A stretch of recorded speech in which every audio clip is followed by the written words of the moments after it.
Hello and welcome to Insights with me, Lynne O'Donnell. My guest today is Amin Karim. He's been involved in politics in Afghanistan for decades in many guises.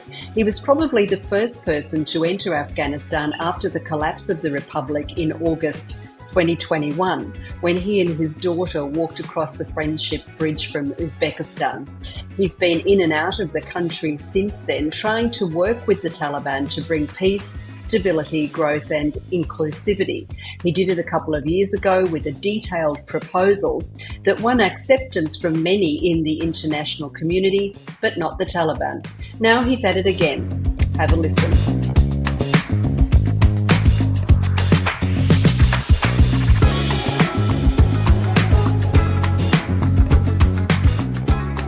Amin Karim, thank you for talking with me today. We met in Kabul in early 2016 when you were negotiating with the government of Ashraf Ghani for the return to Afghanistan of Gulbuddin Hekmatyar, the leader of the Hizb Islami Party, who you worked with for some time. I wonder if you would mind introducing yourself with some details of your background and your involvement with Hizb Islami and Gulbuddin Hekmatyar. Bismillahirrahmanirrahim. Well, thank you very much, Lynne, for giving me this opportunity. My name is Muhammad Amin Karim.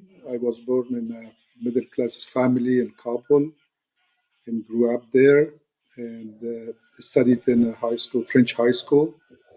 And then in 1978, 2 weeks after the communist coup in Kabul, I escaped the regime, and I've been established in France for since this time. I've studied architecture and sociology, and I was involved during all this time since 1975 in a political fight for the sake of our people. Do remember that at that time in this underdeveloped country, there was only one option for the people who wanted to change situation in their country. The most important movement was the communist groups, pro-Soviet Soviet Union or pro-Maoist Chinese group, and there was no other alternatives. But 2-3 things brought me to the politics and determined my whole life. The first one was the situation of my country, which was one of the most underdeveloped country in the world. And my father was going every year to Germany, making business. My brother was studying in Germany. And the news that I had from them about the other countries, remember there was no TV, no radio, no nothing to be informed of what's going on in the entire world. And it was giving me the possibility of comparing the situation of my country and the rest of the world, especially the Western country, why we are so underdeveloped. And that was one of the things that brought me to think about the situation. And the war, 1967 war on Palestine, and especially the draft of the 70s in Afghanistan, which the King Zahir was denying the existence of such a draft. All these things shocked me and brought me to be active and to work to change the situation. And at the same time, there was the unique movement who was not communist in the city, was the Islamist group of young Muslim students, led by Mr. Gulbuddin Hekmatyar and his friends. And after 2 years of reflection, I start to collaborate with them, and since 1975, I was a member of this movement. You know that up to 1979, there was no other political party in Afghanistan except the communists. The other political party has been created outside the country with the help of the country where you are established right now, and also the United States, who started helping the Afghan Mujahideen after the Soviet Union invasion of our country. And, at that time, up to 1950, 85, Hizb Islami was well supported by all three countries in the war.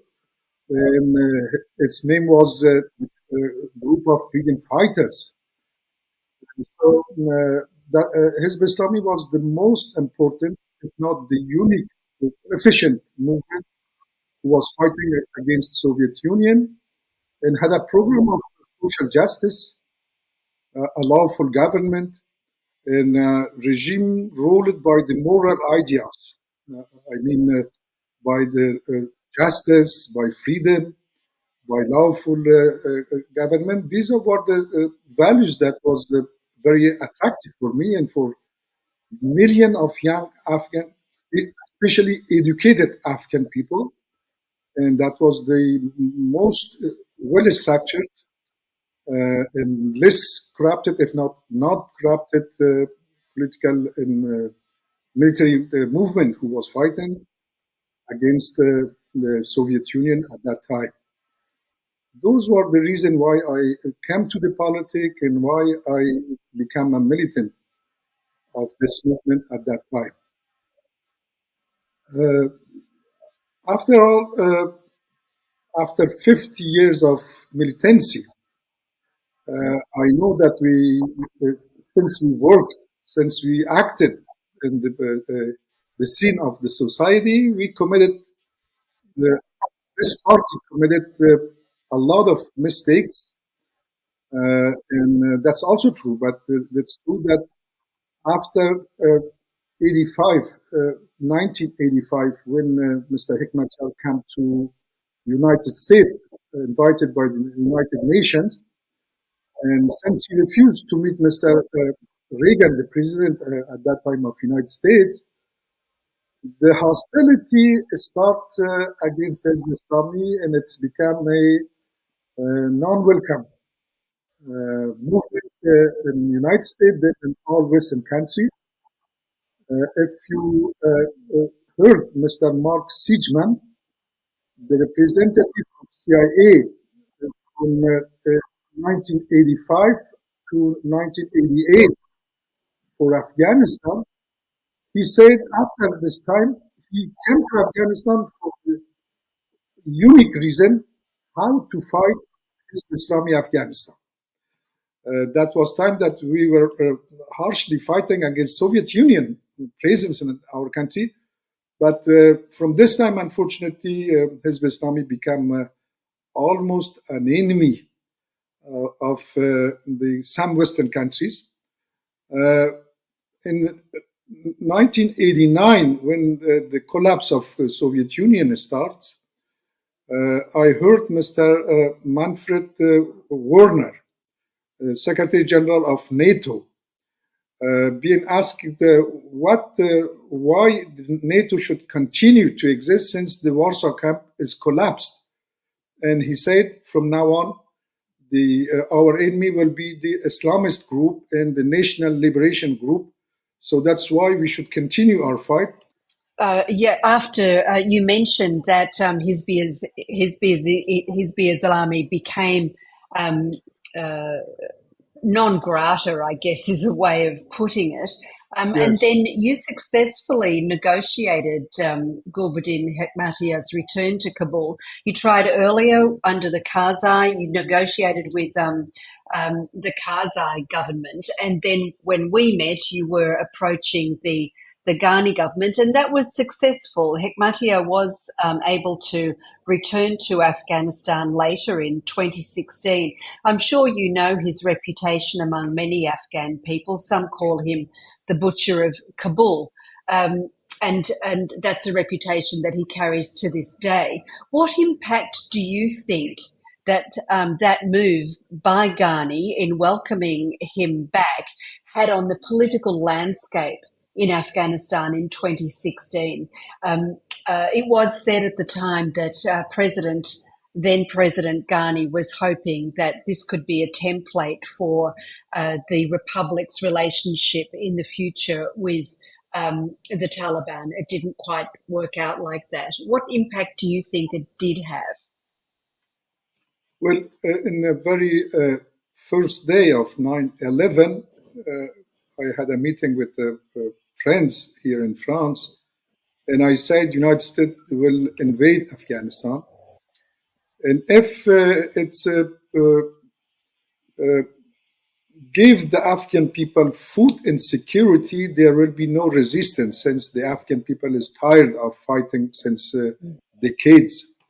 But unfortunately, the United States came for a vengeance, and that created a situation that the most of Afghan villager was obliged to somehow pushed to resist in the killing of civilian, and that created the situation of what we were scared of, a new resistance. And it started by Hizb Islami at the first up to 2005. And at that time, we were convinced that there will be no solution. We are facing a stalemate. And the United States will not defeat this resistance, knowing the Afghan people tradition and values. And we should find a win-win solution, because we were in a lose-lose solution for Afghan people and for the international communities.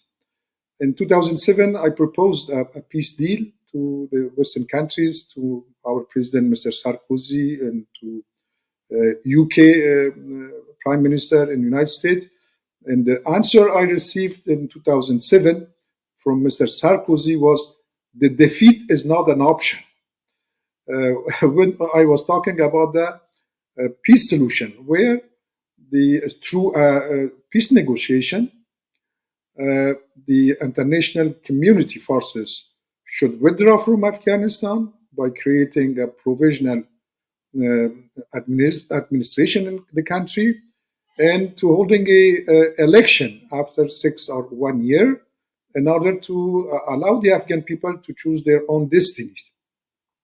At that time, unfortunately, there was a very negative answer from all Western countries that I received. And but I didn't despair. I continued this way. I created a forum of peace and freedom for Afghanistan. And I worked with Hizb Islami's leadership to convince them to come to the negotiation table. Since we were not against the Afghan people, we were not fighting the Afghan government. We never fought against the Afghan soldiers or policemen. We were only fighting the foreign occupation. So why not to discuss with the Afghan government? The Hizb Islami leadership accepted my proposal, and I started working since 2010. At that time, unfortunately, when I was in Kabul negotiating with Mr. Karzai about the peace process, the solution I was submitted to him, Mr. Robert Gates came to Kabul and said, we will kill all fighters. There is no moderate, there is no extremist. We will kill all Taliban and Hizb Islami people. That was continuing up to 2011. But at that time, since Obama came to the power, he started accepting the idea of peace, especially the meeting of Lisbon in Portugal, where he announced that the United States military forces will withdraw from Afghanistan at the end of 2016. That was the beginning of hope, and we tried negotiating with the Afghan government through 3 years, difficult negotiation. And our idea was to bring also Taliban after that. I was in touch with some of their leaders. They were saying, okay, let's test your effort, your negotiation, what it will give to us. Then we are ready to come. Unfortunately, since Mr. Ashraf Ghani wanted to stay in the power for many years, he rejected all proposals that I made to him.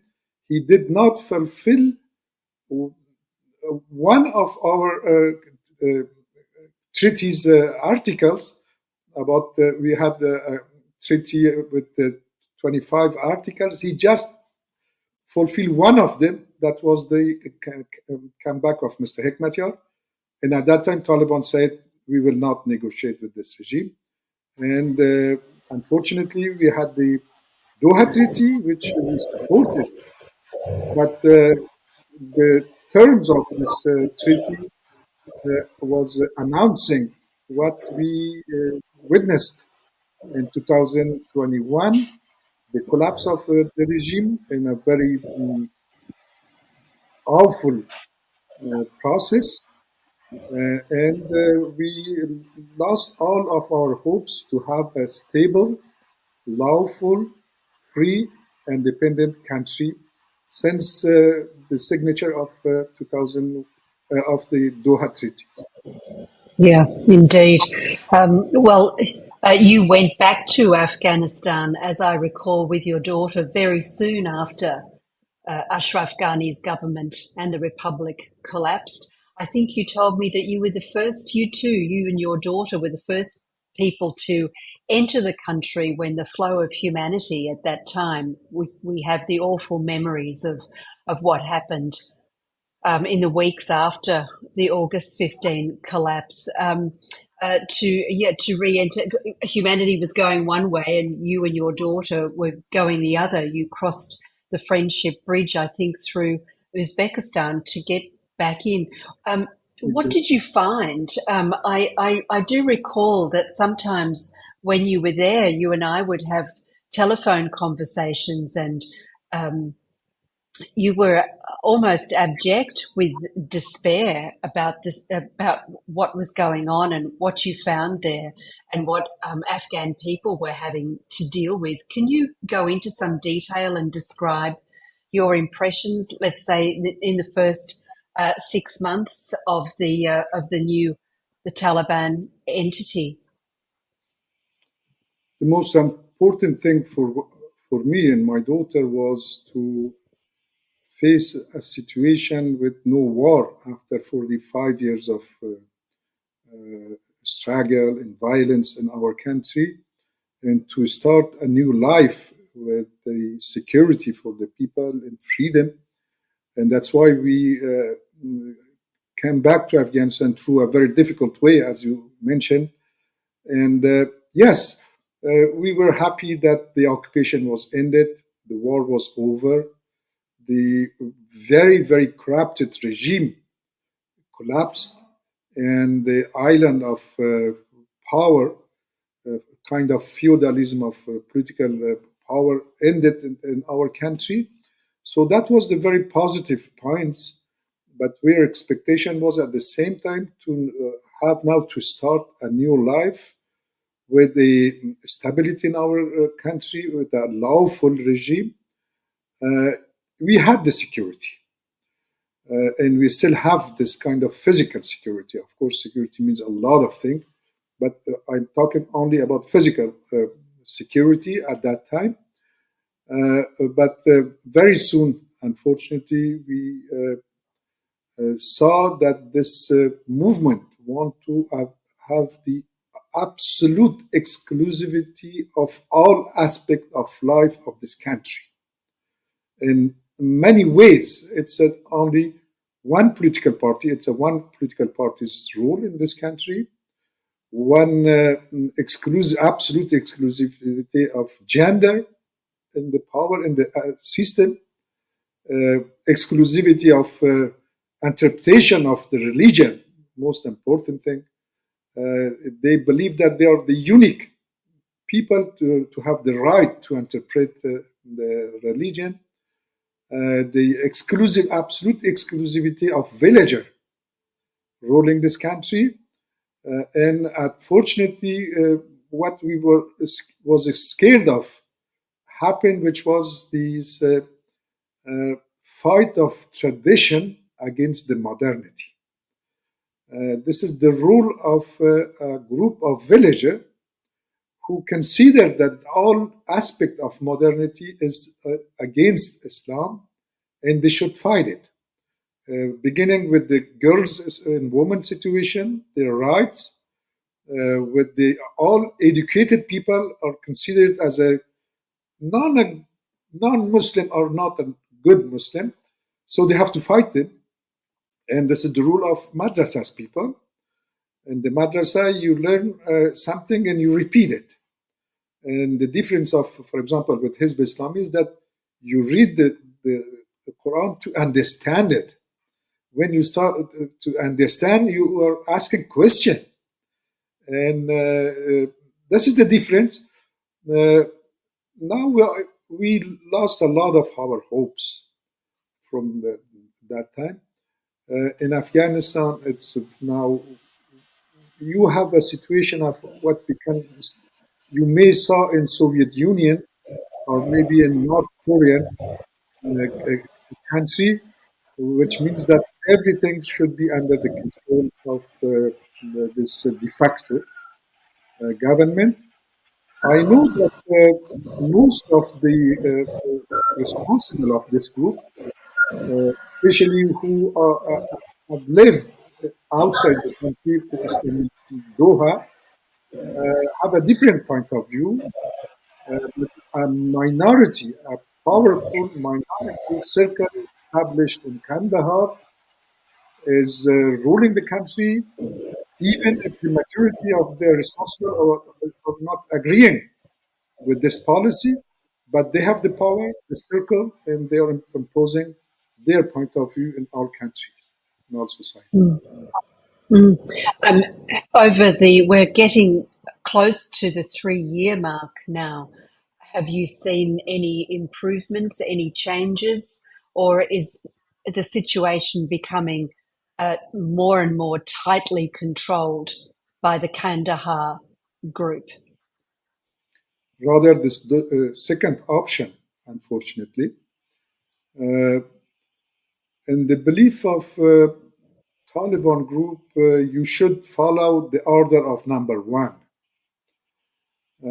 which is, in my point of view, is not Islamic belief, but this is their belief, and the group of Kandahar is imposing their point of view. Sometimes I'm asking myself if the isolation of Afghanistan is not wished and wanted by this group in order to have the free hand. I know that the Kabul people from this regime are mostly opposed to the ban of education for girls.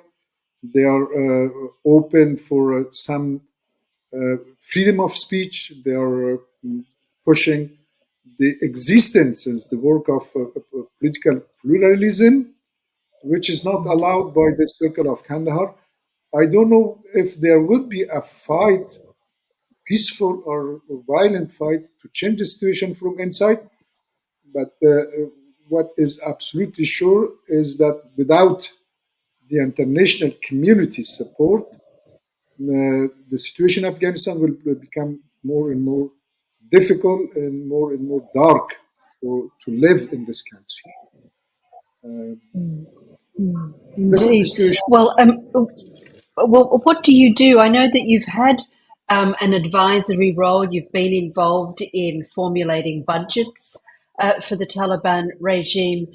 You've put together, I remember you telling me, a committee of patriots, I guess we could call them, people who have played senior roles in governance in the past and have had a voice in the past. Can you describe what it is that you're doing and what you hope to achieve? You go back and forth between your home in France and your home in Kabul in the hope, I believe, of making some positive difference. So can you explain what it is that you do? The most important thing is that we are in front of two de facto governments. The one is known under the Taliban Emirates, and the second is UNAMA, UN, who at the all ministries, education, economy, refugees, anti-drug, and they are working very separately. Since the regime is not recognized by the international community, there is no enough connection between UNAMA works and the de facto regime. I try to work as a bridge between these two identity with a circle of Afghan well-known and committed people who are living still in this country, not the most ruler of the previous regime, but the Afghan intellectuals like Mahbouba Saraj or Dr. Faiz Zalam or people, Dr. Jafar Mahdavi. These are well-known, well-committed to the country. We create a circle to create this bridge between these two de facto existence and sometimes to advise the UN how to work in Afghanistan, since the Afghans know much more better than any foreigners how to work in this country. That was and that is a very useful work, especially in the political aspect. We are advising the UNAMA political branch about the conferences about Afghanistan, like Oslo Forum or Doha 1, 2, 3. These are political work, and once in a while, I'm also asked by the foreign ministries and other ministries about question, economic or political, and I will try my best to give them as much as we can advice that could be helpful for the Afghan people. That's the main work that we are doing. I submitted two proposals to UNAMA and the de facto government by showing that we have a puzzle with three protagonists: the Afghan people, the Taliban regime, and the international community. I mean, you have a history of acting as a bridge between people who you believe in and causes that you have worked for, and regimes that are not, shall we say, performing the way you believe that they should, politically and socially and economically. And twice since the Taliban came back to power, you have drawn up proposals that you have presented to Taliban figures and to figures in the international community in the hope of being a bridge for improvements in the situation in Afghanistan as it prevails.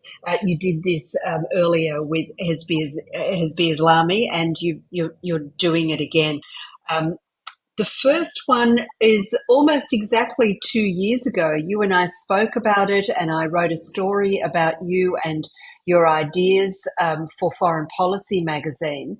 Can you go into the history of your first peace proposal for Afghanistan in the second era of the Taliban, and then we'll move on to your latest proposals?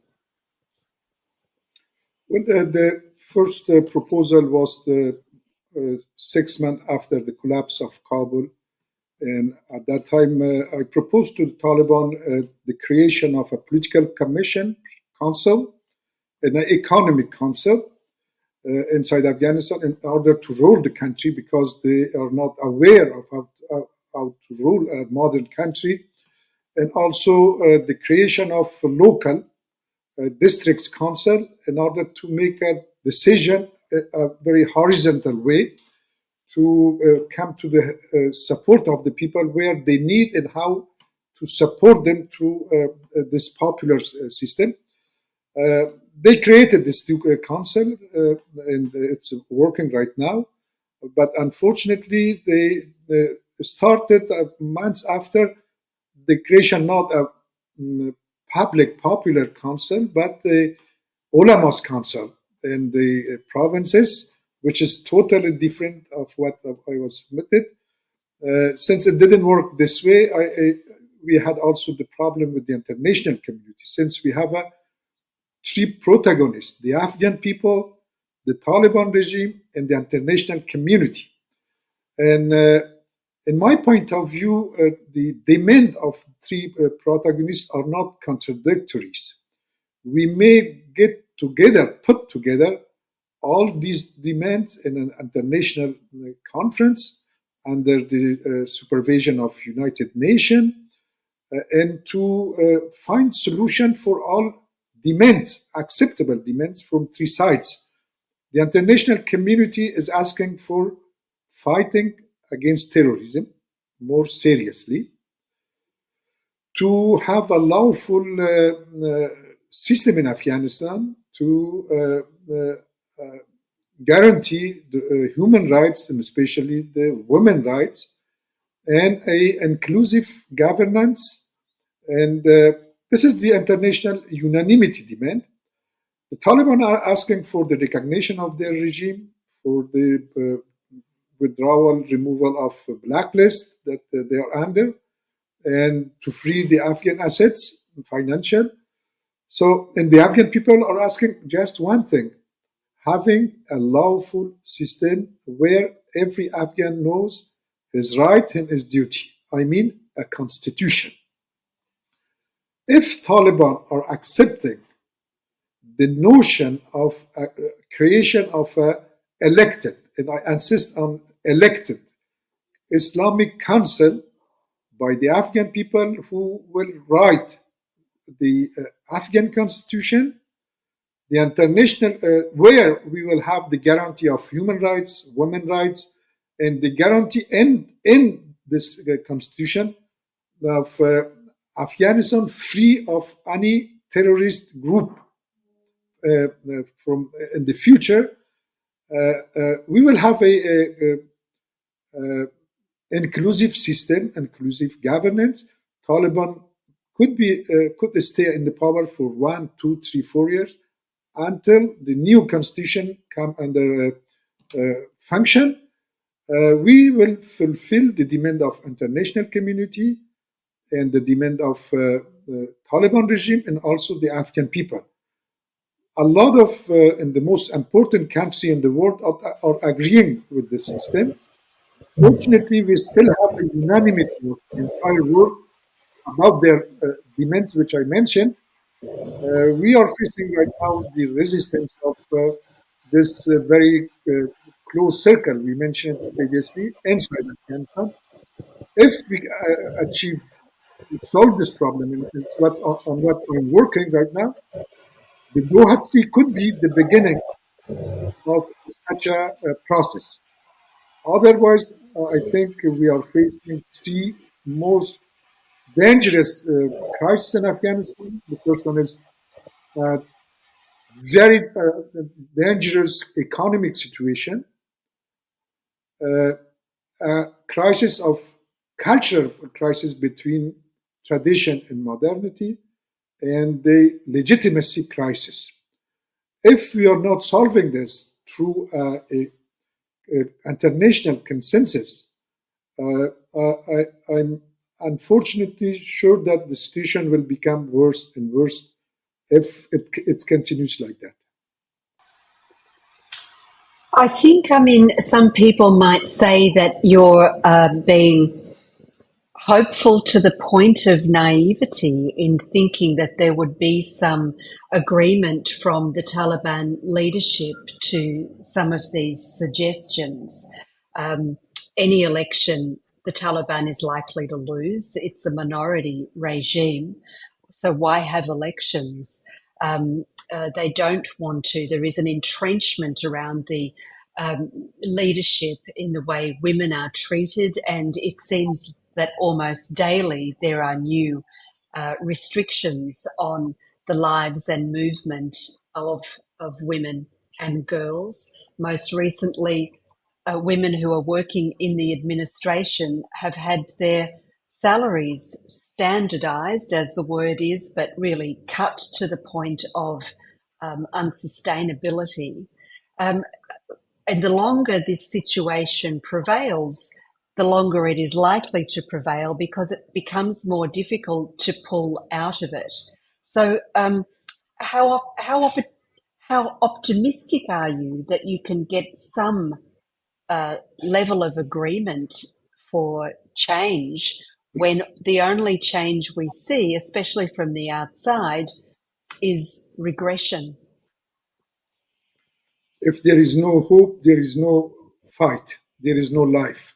So we should keep having these hopes.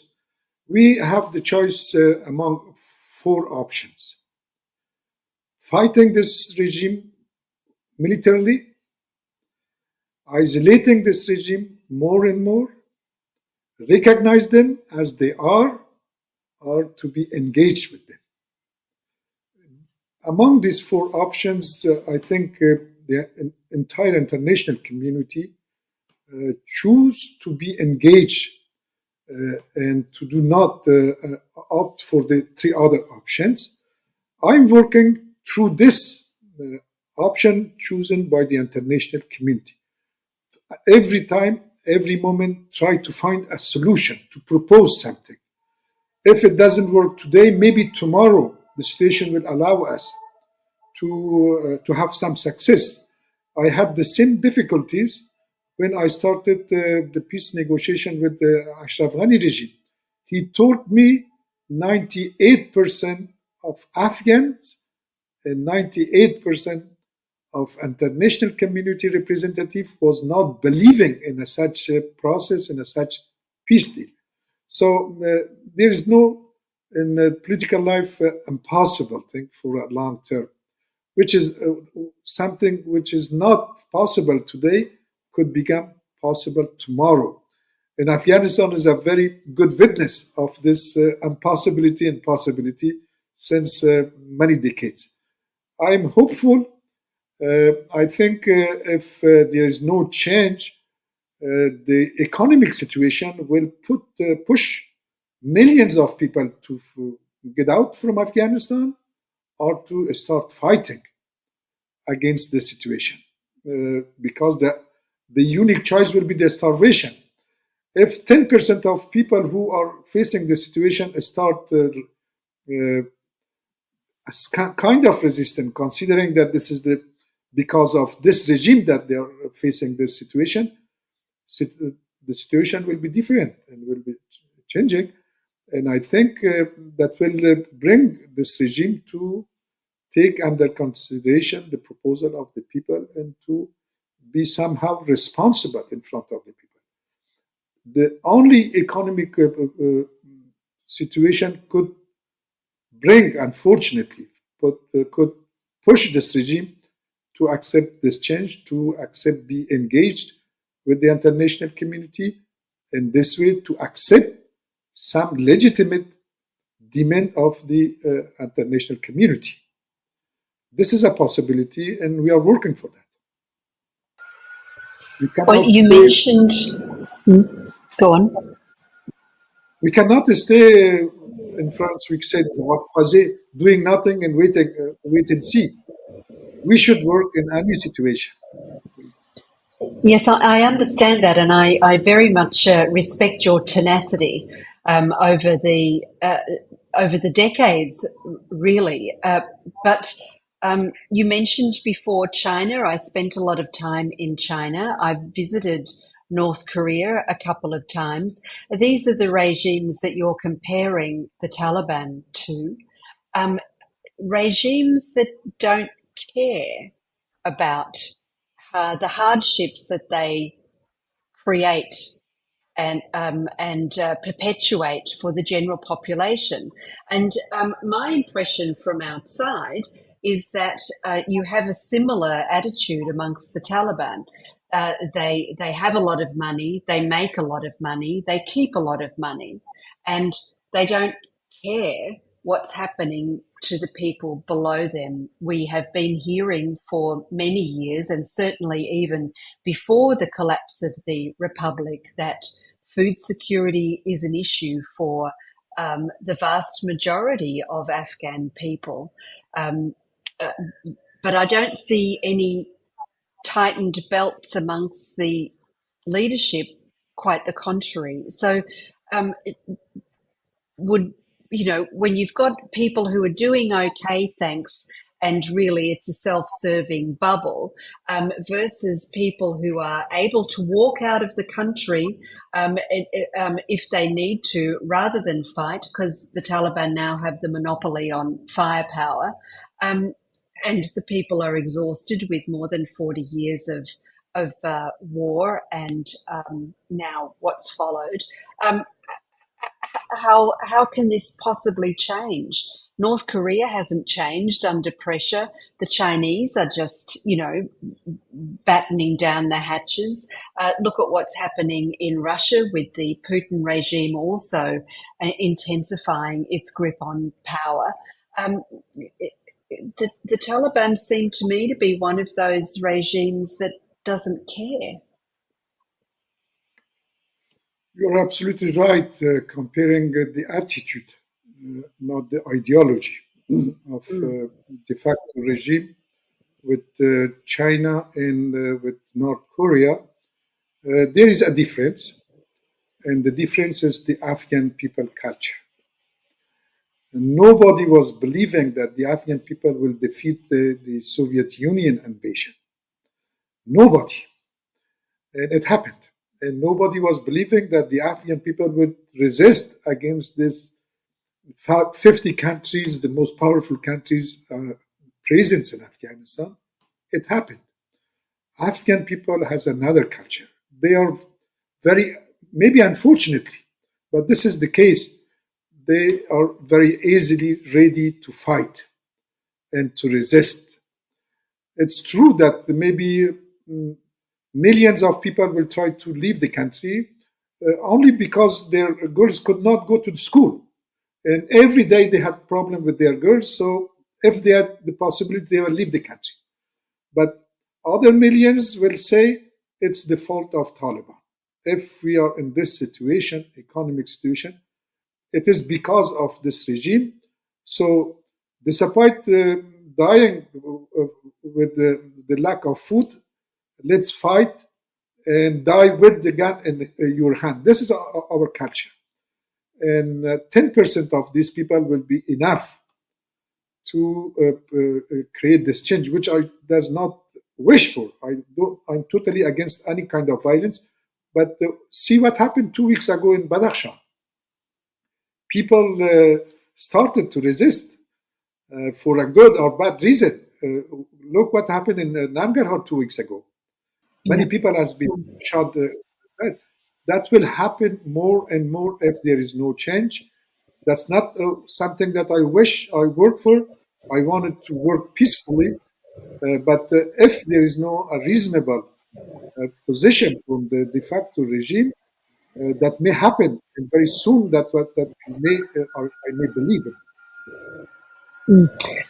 Well, that's a frightening thought, more war. And you do have groups outside the country who are waiting for the opportunity. There are quite a few of them, militarized and militant organizations that do, I think, look for the opportunity that you're speaking of, uprisings that can then take on a momentum that leads to more war.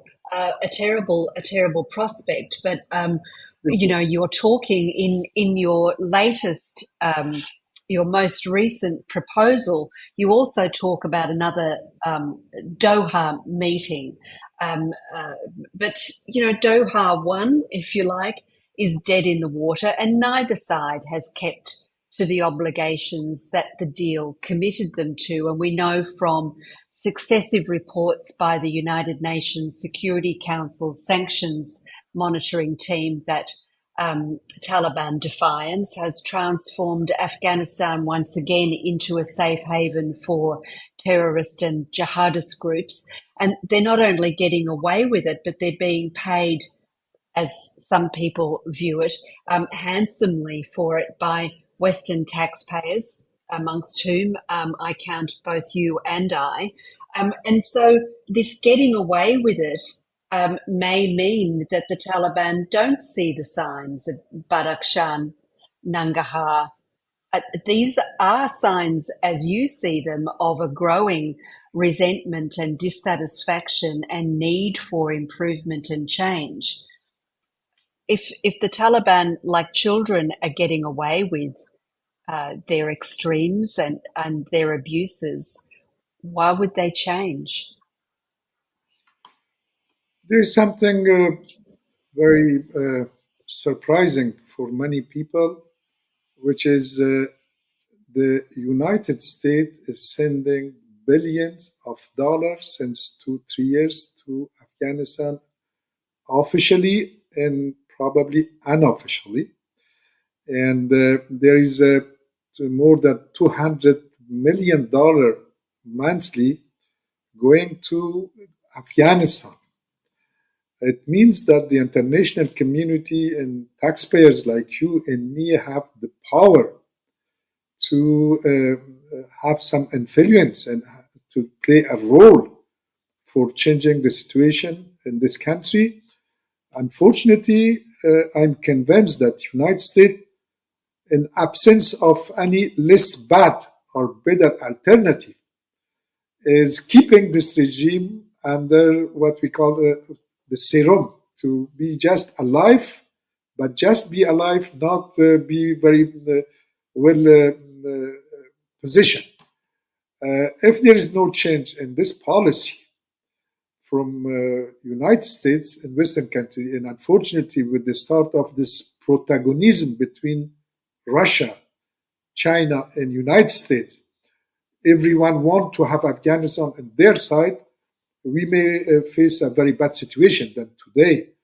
But we have the chance to work with our countries and Western free countries with the politician to change this policy of support of the situation and to have this, to keep this standby situation for Afghanistan. They are keeping this country in a standby. And this is their policy right now. Yes, I understand that, and there is no reason to think in any other way. Um, but the impunity with which the Taliban are able to operate is really quite shocking, um, but understandable in that attention is diverted by the war in Ukraine and now what's going on in the Middle East. Um, Somebody on Twitter I noticed the other day said, what if somebody came to Tom West's place, knocked on the door and said, none of the women in your family are allowed to go to school or work or leave their homes anymore? How would he react? I think that this affects me. It affects your daughter. It affects women all over the world because it is happening with impunity in one part of the world. I just am unable to understand it, to be honest with you. And yet, I have been told by editors that I work for that no one's interested in Afghanistan anymore. I can't believe that that's true. Do you? I heard from Taliban responsible delegation something very surprising. They told me, you are talking about women rights in our negotiation of our other values. It's absolutely not what the United States are asking us in our private negotiation. What they are asking us is to be not too close to China, to do not give the lithium mines to China or Russia. This is what they are asking. 2 weeks ago, the spokesman of Foreign Affairs in Washington said they continue for the national interest of United States dealing with the de facto regime in Afghanistan. So unfortunately, and that's very sad, they are practicing what Samuel Huntington said in Clash of Civilization: do not care about values, do care about your national interest. This is exactly what we are witnessing right now. And until a change of this policy, we may be in a very dark situation, unfortunately. Well, indeed. Just a final question, not a particularly nice one, I mean, but I'm interested to know from you how long you think that the current situation can prevail before it becomes irreversible, especially for children, because girls are not going to school, but boys who are going to school are not being educated, let's face it. How long have we got before a country is lost? I hope as short as possible.